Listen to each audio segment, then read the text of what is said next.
What's up, guys? D-Rock 1992 here. For this next video, I'm going to review a movie that was very, very dynamic when it came out, and it was a movie that was a game changer. Definitely, it was a big reason why a particular brand of movies got a resurge in popularity. The movie I'm going to be reviewing is the original X-Men, the first X-Men movie that came out in 2000, and it's an introduction to the X-Men universe. And I also figure, since X-Men Days of Future Past last year did so well, one of the best superhero comic book movies of all time, of last year, I figure I'll pay tribute to the original one. I had it taped on my DVR. I watched it, and I will give you the review. So it stars, of course, Hugh Jackman, obviously, as the Wolverine, Halle Berry as Storm, Ian McKellen as Magneto, the villain, Patrick Stewart as Xavier, Professor Xavier, and there's a few other ones as well.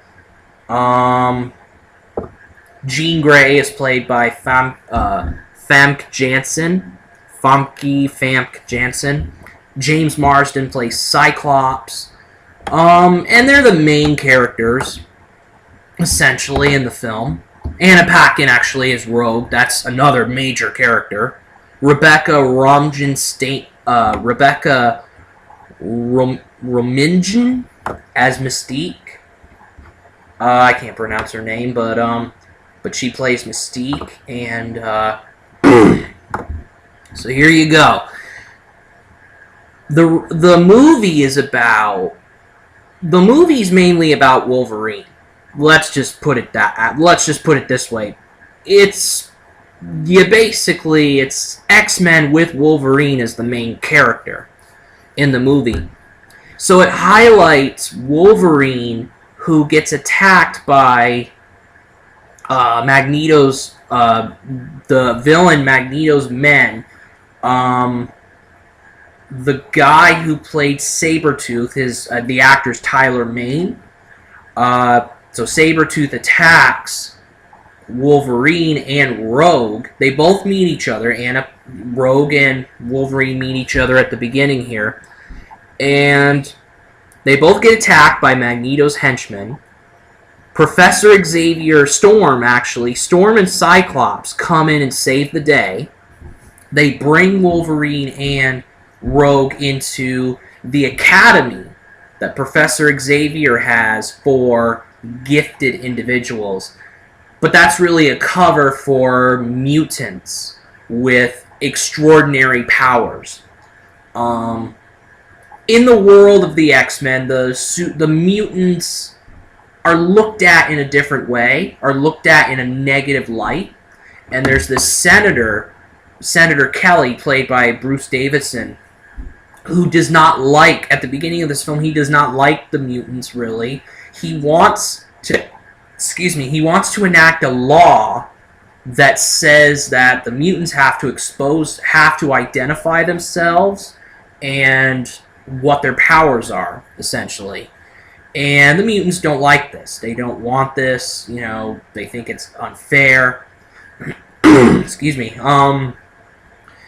And so Wolverine and Rogue, they come into the school, the gifted school, and Professor Xavier says that, he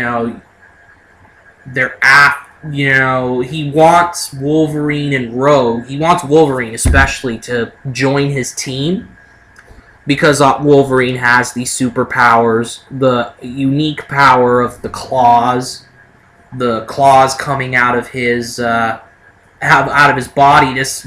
He has this metal that was put into him at earlier time, but yeah. So anyway, Professor Xavier essentially warns Wolverine and Rogue of Magneto, who is very unhappy that Magneto's character, Ian McKellen as Magneto, is very unhappy that Senator Kelly is trying to degrade the degrade the mutants in the way I described him as doing it.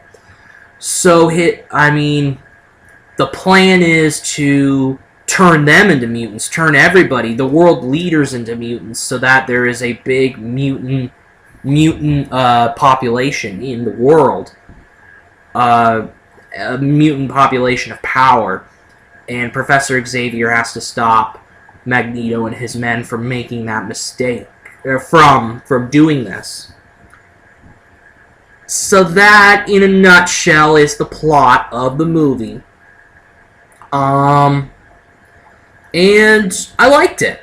It was a good comic book movie. It was a good comic book movie for one reason. One reason why it was so...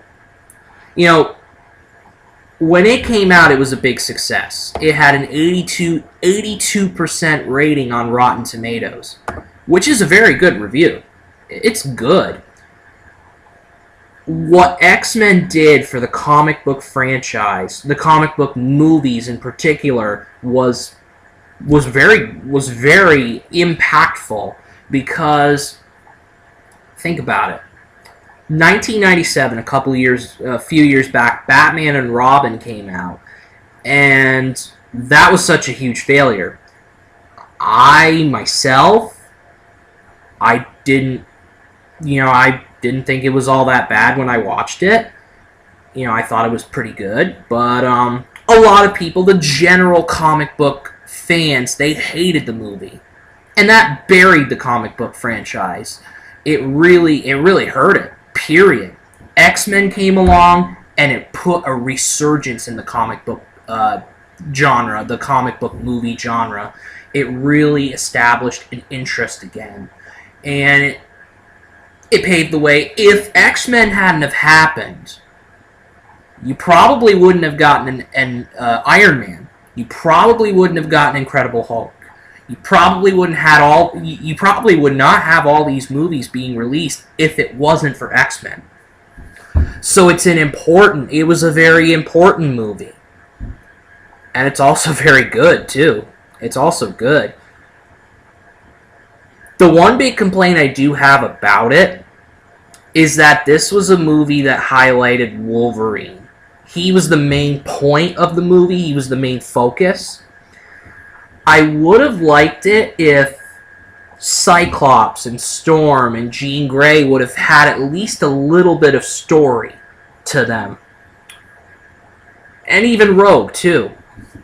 I would have liked it if Jean Grey, Cyclops, Storm, Rogue, Mystique, and Magneto, and Professor Xavier, the other main characters, I would have kind of liked it if there was a tiny bit of bio on them, on those characters in the movie. That's my only big complaint, though, because it was just a good movie. Wolverine, maybe when the studio made X-Men, when X-Men was being made, maybe the main focus was on Wolverine. Wolverine is probably one of the most recognizable characters in the X-Men universe. So having him as the main focus probably was the smartest idea to do. But I would have liked it if especially Storm and Cyclops, those two, and Mystique, I would have kind of liked it if those two had a little more backstory, if those characters had a little more backstory to them, if there was backstory put into the movie about them. I think X-Men Days of Future Past, I believe it addresses those characters in particular, I think. But, I would have liked to see a little more backstory, a little more of an ensemble cast. This movie was X-Men and Hugh Jackman as Wolverine. That's what it felt like to me. And to have all the other Wolverine and all the other characters was essentially what the movie was. I personally would have liked to see more of Cyclops and Storm and Mystique and all those characters. But I understand why the movie has Wolverine as the main person in the movie, because he's a well-known character. That being said, my review of the movie is a 4 out of 5 stars.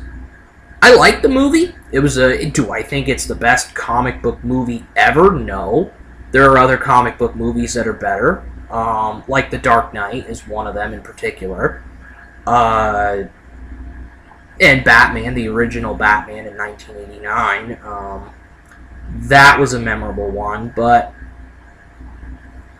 it's a good review. 4 out of 5 stars, a good review.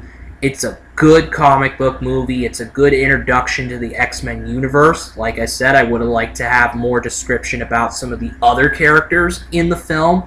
I felt like this was definitely a Wolverine movie. But overall, a good comic book film. It had me pretty much. It had a lot of good suspense, a lot of good action in it. The action was really good. Good movie. And that is it for this review. D-Rock 1992 out.